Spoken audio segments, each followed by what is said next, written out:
Good morning students. Enjoy the education class में आप सबका हार्दिक स्वागत है। तो आज हम chapter third pair of linear equation in two variables में एक्सरसाइज 3.5 में हम क्रॉस मल्टीप्लिकेशन इस वीडियो में देखने वाले हैं। ओके, तो चलो लेट्स गो, हम स्टार्ट करते हैं एक्सरसाइज 3.5।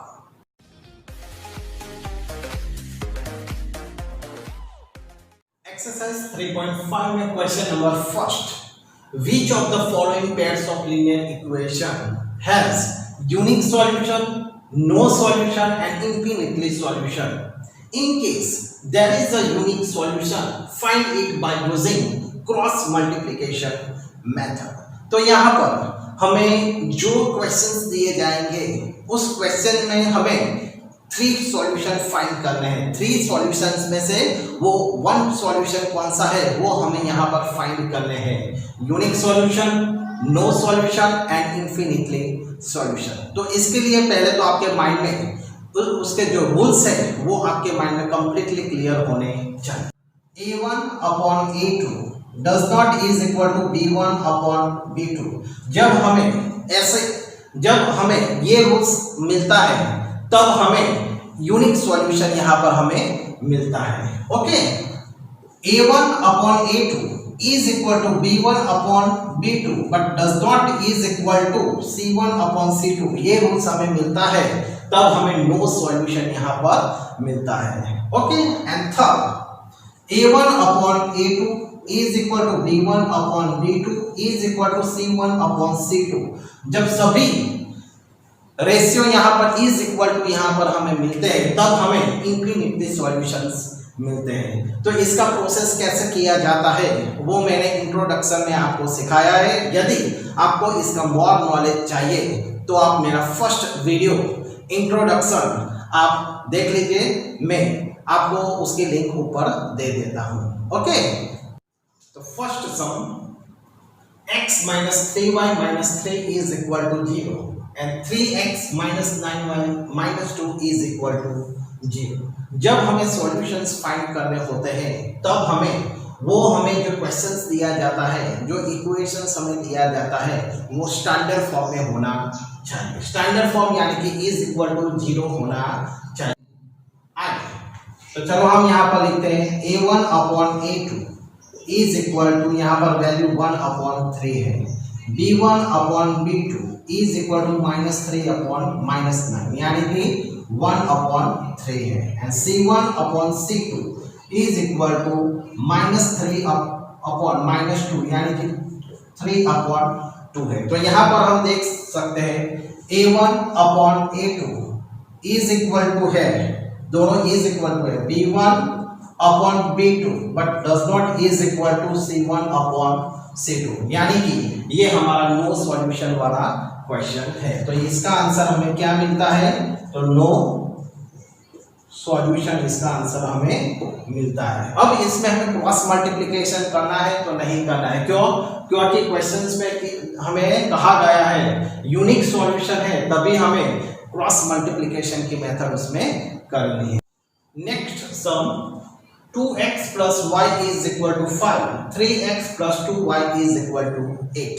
तो यहाँ पर मोस्ट इंपोर्टेंट पॉइंट कौन सा है? जब हमें सॉल्यूशंस फाइंड करने होते हैं तो हमें क्वेश्चन इक्वेशन हमें स्टैंडर्ड फॉर्म में चाहिए। तो यहाँ पर स्टैंडर्ड फॉर्म में नहीं है तो उससे पहले स्टैंडर्ड फॉर्म में हमें लिखना होता है 2x plus y minus 5 is equal to 0, 3x plus 2y minus 8 is equal to 0।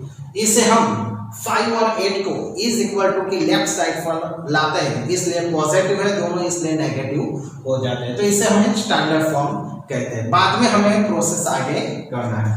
तो A1 upon A2 is equal to 2 upon 3, B1 upon B2 is equal to 1 upon 2। तो यहाँ पर हम देख सकते हैं दोनों का आंसर सेम नहीं है। इसका मतलब है A1 upon A2 does not is equal to B1 upon B2 यानी कि यहाँ पर इसका आंसर हमें यूनिक सॉल्यूशन मिलता है। तो यूनिक सॉल्यूशन जब हमें मिलता है तब हमें क्रॉस मल्टीप्लिकेशन यहाँ पर हमें करनी है। तो चलो करते हैं। अब ये मोस्ट इंपॉर्टेंट मेथड्स है आपके लिए, तो थोड़ा ध्यान रखना। तो x is equal to y is equal to 1, इस तरीके से पहले हमें लिख देना है।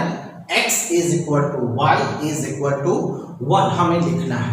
ओके, आगे अब हमें क्या दूसरा प्रोसेस क्या करना है। जो x है उसमें हमें y और 1 के कोएफिशिएंट यहाँ पर हमें लिखने हैं। तो चलो y के कोएफिशिएंट कौन से हैं, तो ये 1 है, b1 1 है और b2 जो है वो 2 है, और 1 यानी कि कांस्टेंट c1 एंड c2 के कोएफिशिएंट यहाँ पर -5 एंड -8 यहाँ पर हमें मिलते हैं। ओके, चलो आगे। अब जब y है तो y में हमें 1 और x के कोएफिशिएंट यहाँ पर लिखने हैं। तो यहाँ पर हमें क्या करने हैं, तो जो 1 है तो 1 के कोएफिशिएंट यहाँ पर -5 -8 है, वो उसे लिख देने हैं। ओके, अब x के कोएफिशिएंट कौन से हैं, तो यहाँ पर 2 एंड 3, तो यहाँ पर हम लिखते हैं 2 एंड 3। अब 1, तो 1 में हमें x एंड y के कोएफिशिएंट यहाँ पर हमें लिखने हैं। तो पहले यहाँ पर x के कोएफिशिएंट यहाँ हमारे पास है 2 एंड 3 एंड y के जो कोएफिशिएंट यहाँ पर हमारे पास है वो 1 एंड 2 है।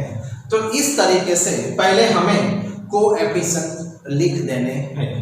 x में हमें y और 1 के कोएफिशिएंट लिखने हैं, y में हमें 1 और x के कोएफिशिएंट लिखने हैं, और 1 में हमें x एंड y के कोएफिशिएंट हमें लिखने हैं। जो कोएफिशिएंट लिखने में आप इधर उधर हो जाते हैं, नंबर इधर उधर हो जाते हैं, तो भी हमारा आंसर रॉन्ग हो सकता है। ओके, तो चलो इसलिए यहाँ पर हमें पहले क्या करना है, तो जो यहाँ पर -5/8 है तो तुरंत -5/8 ही मिलते हैं। यहाँ पर 2/3 है तो तुरंत हमें 2/3 ही यहाँ पर हमें मिलते हैं। तो इस तरीके से आपको एक याद रखना है। तो चलो, therefore x upon y upon 1/, अब यहाँ पर हमें x के जो हमें यहाँ पर जो कोएफिशिएंट यहाँ पर हमें मिले हैं उसका हमें क्रॉस मल्टीप्लिकेशन करना है। तो 8 को 1 के साथ मल्टीप्लाई करना है और 2 को -5 के साथ मल्टीप्लिकेशन करना है। तो 8 बन जा 8 -8, हमें बिटवीन में ऑलवेज माइनस की ही साइन रखनी है।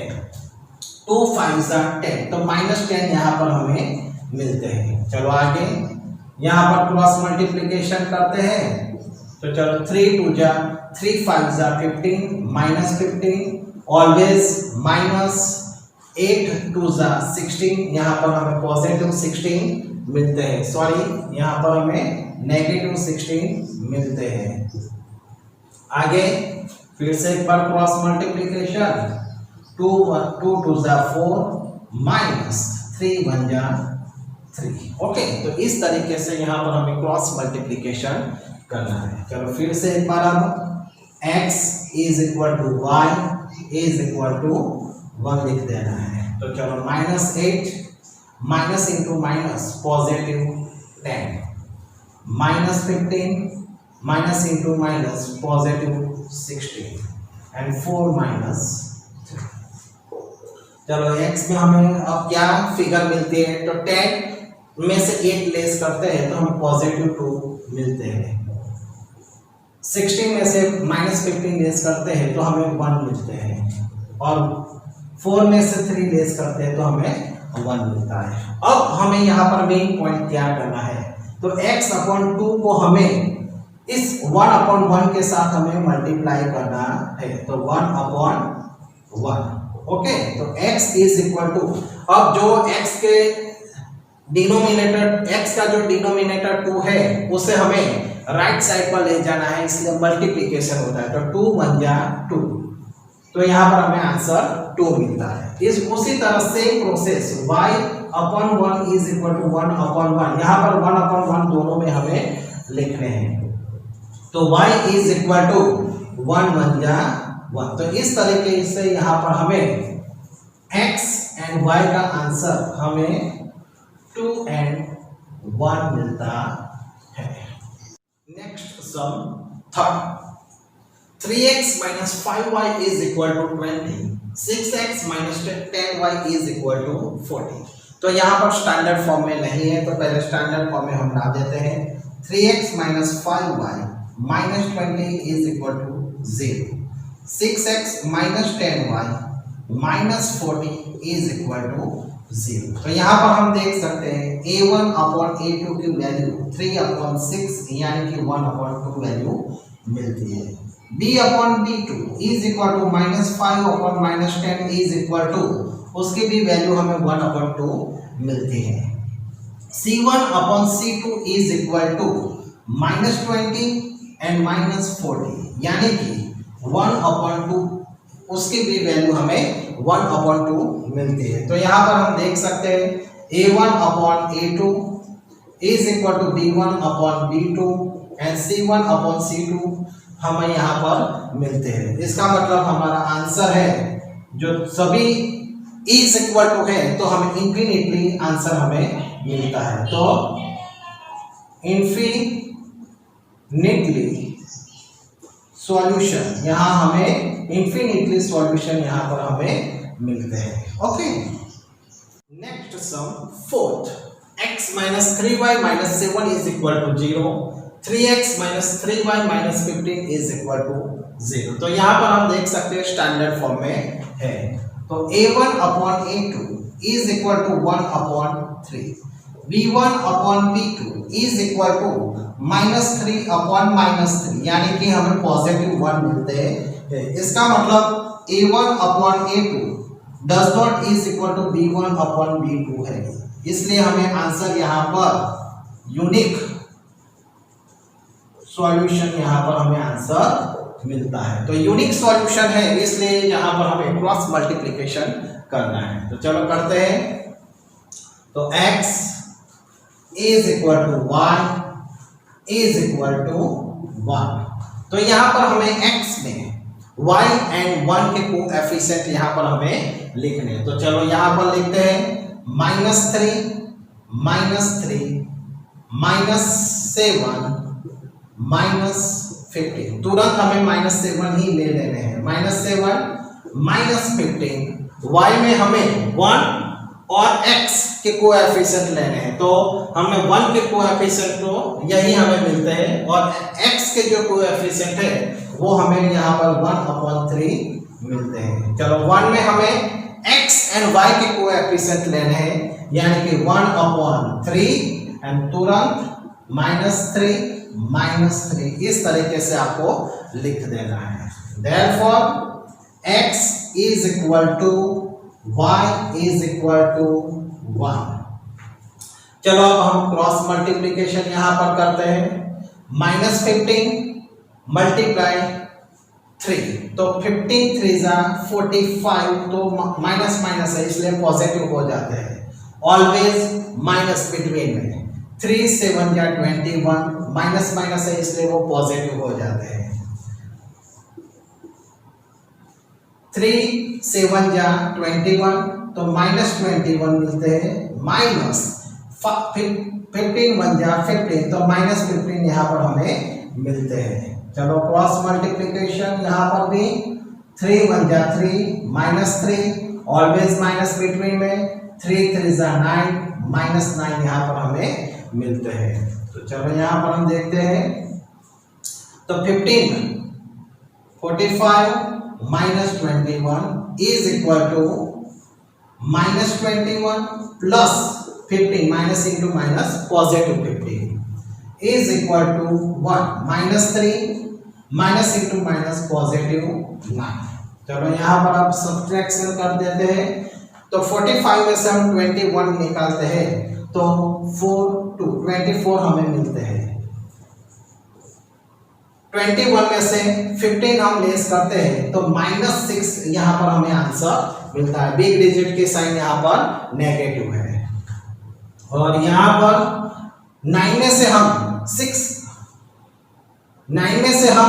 3 लेस करते हैं तो यहाँ पर भी हमें 6 मिलता है। ओके, पॉजिटिव 6 यहाँ पर हमें मिलता है। अब हमें क्या करना है, तो x अपॉन 24 को हमें 1 अपॉन 6 के साथ हमें इसे इज इक्वल टू करना है। उसी तरह y अपॉन -6 को हमें 1 अपॉन 6 के साथ ही हमें उसे इज इक्वल टू करना है। तो आगे x अपॉन, अब यहाँ पर हम देख सकते हैं x is equal to 24 denominator में, इज इक्वल टू की राइट साइड पर हम ले जाते हैं तो मल्टीप्लिकेशन हो जाता है। तो 24 अपॉन 6 यानी कि 6 4 जा 24, या यहाँ पर हमें x की वैल्यू 4 मिलती है। y is equal to -6 upon 6, यानी कि यहाँ पर y की वैल्यू हमें -1 मिलती है। तो इस तरीके से हमें answer x y is equal to x की वैल्यू 4 एंड y की वैल्यू यहाँ पर हमें -1 मिलती है। ओके।